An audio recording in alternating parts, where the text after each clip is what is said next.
Look at, like shows like that she's on, and my thing is, like you said, if you don't like it, turn the channel. But to get online and to really like bash them and tell people not to watch the show, that's hating. That's hating. That's some big ass. Like, I don't even Tammy Holland from 104.9, she posted about how I guess some pictures got out with Whitney Houston, and it was on whatever. And everybody was making this big fuss about it. But the problem is when you make a big fuss about it, you're supporting it. So she made a great point on the air today. If you don't like it, you can make a difference. Do not support it. Right. Don't talk about it. Click off of it. That's it. Don't even feed it the energy that it seeks. But that's what haters do. That's what they love to do. They feed off that. It gives them what they need. Yeah, some people feed off negativity. I will agree with that on that part. I just think people are too quick to call somebody a hater.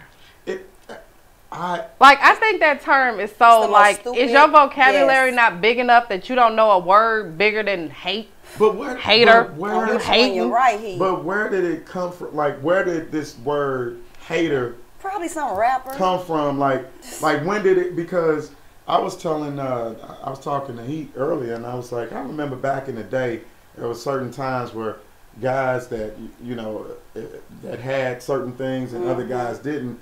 And they would flaunt it like, hey, I got this and I got that, and why you over there talking to him? He don't have this and he don't have that, and nobody seemed to have had a problem with it. Back then, it was called, I guess it was honesty.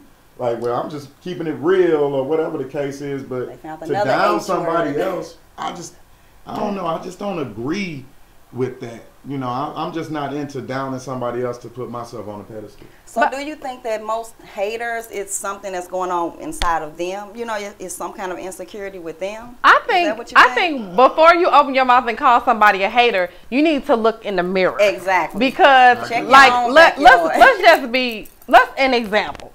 A shallow example.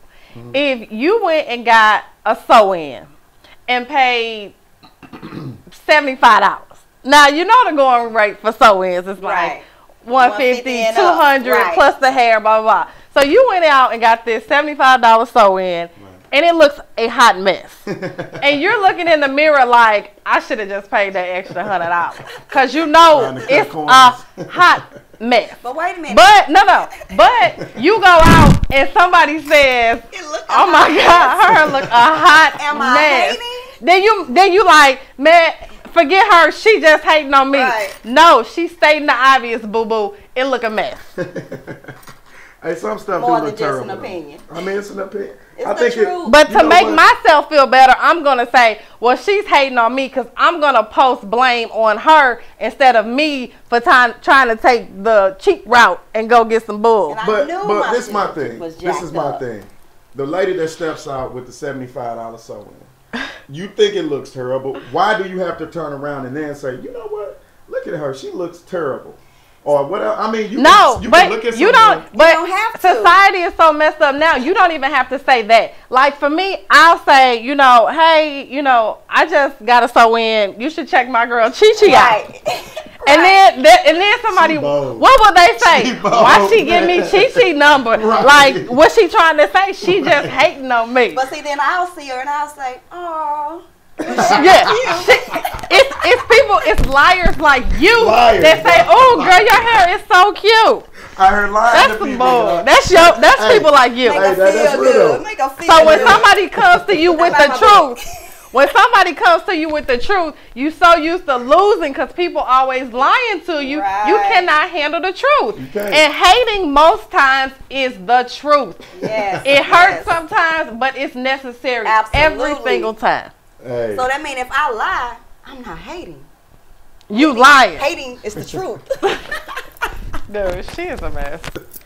She is a mess. I mean, that's just a shallow one, but I mean, I think it's real. But that's a good. I mean, it happens all the time. It does. But what I really want to focus on is like when we were talking about kind of how we deal with, you know, some adversities in our business sense. Right. So we're going to take a break. When we come back, we're actually going to have the owners of Wits Training in the studio with us, and we're going to talk to them a little bit about, you know, what it is that they do. We'll talk more about our Controlled Chaos Meets the Streets, any adversities that they face, and any advice that they might have to any young person or older person that's trying to start a business here in St. Louis or wherever. You guys, we're just getting started. You already see we are live, but we're going to control our chaos. Hopefully.